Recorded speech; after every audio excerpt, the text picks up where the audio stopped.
Di antara makanan yang diharamkan oleh Bible ialah daging babi. Dalam Bible dijelaskan secara terang bahawa daging babi adalah haram. Apa yang dinyatakan dalam Bible, dalam Leviticus chapter yang ke-11, ayat yang ke-7 hingga ayat yang ke-8 berbunyi, "Do not eat pigs, they must be considered unclean." Jangan kamu makan daging babi, sebab daging babi adalah najis ke atas kamu. Apa yang boleh kita ambil di sini ialah pengajarannya secara jelas. Bible menyatakan bahawa daging babi adalah antara daging yang diharamkan untuk dimakan oleh penganut agama Kristian. Ayat yang hampir sama juga ada termaktub dalam Deuteronomy. Kita boleh rujuk dalam Deuteronomy chapter yang ke-14, ayat yang ke-3 hingga ayat yang ke-8. Ayat yang ke-3 ada menjelaskan, "Do not eat anything that Lord has considered unclean." Janganlah kamu makan apa-apa yang Tuhan telah wartakan sebagai najis. Maksudnya, segala bentuk makanan yang telah pun diwartakan sebagai najis tidak boleh dimakan. Dan dalam ayat yang ke-8, Deuteronomy chapter 14 ayat ke-8 menjelaskan di antara daging yang najis ialah, "Do not eat pigs, they must be considered unclean." Janganlah kamu makan daging babi, sebab daging babi adalah najis. Bukan hanya memakan daging babi, bahkan menyentuh bangkainya pun tidak diizinkan. Don't even touch the dead body. Janganlah kamu sentuh bangkainya. Bangkai babi pun tidak boleh disentuh. Apatah lagi untuk memakan daging babi tersebut.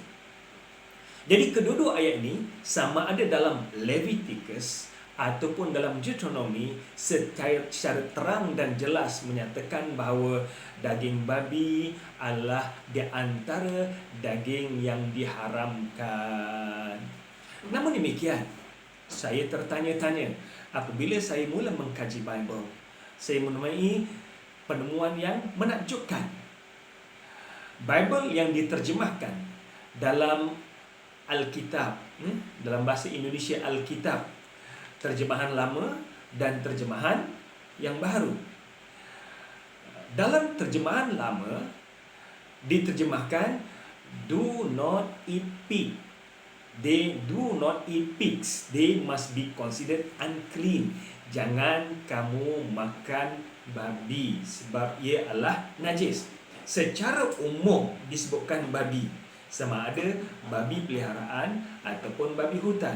Ini berarti semua jenis babi adalah haram, sama ada babi hutan maupun babi peliharaan. Tetapi saya terkejut apabila saya menemui Bible Alkitab dalam terjemahan baharu. Terjemahannya berlainan. Perkataan "do not eat pigs, they must be considered unclean." Jangan kamu makan babi hutan sebab ia adalah najis. Apa yang tuan-tuan boleh faham apabila tuan-tuan membaca ayat ni? Jangan kamu makan daging babi, jangan kamu makan babi hutan. Apa yang boleh anda faham? Kemungkinan apa yang boleh anda fahami ialah daging babi yang diharamkan ialah babi hutan.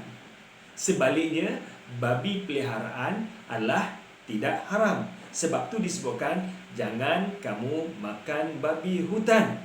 Namun demikian, kalau kita rujuk pada teks dalam bahasa Inggeris, disebutkan secara umum, "Do not eat pigs, they must be considered unclean." Jangan kamu makan babi sebab dia adalah daging yang najis. Tetapi terjemahan yang baru ini diubah menjadi, "Janganlah kamu makan babi hutan." Kalau orang yang hanya membaca Bible dalam bentuk Alkitab terjemahan baru, apa yang datang dalam minda beliau ialah daging babi yang diharamkan ialah babi hutan, manakala babi peliharaan adalah halal untuk dimakan.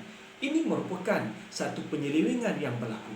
Apakah terjemahan ini sengaja dilakukan untuk menyelewengkan perkara asas pengharaman daging babi demi untuk menghalalkan babi peliharaan, ataupun berlakunya kesilapan?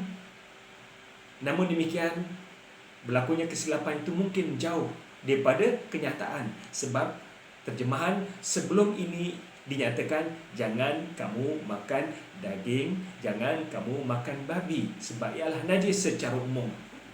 Kemungkinan besar tambahan babi hutan ini sengaja ditambahkan adalah dalam usaha untuk menyatakan bahawa hanya yang diharamkan ialah babi hutan, sebaliknya babi peliharaan boleh dimakan.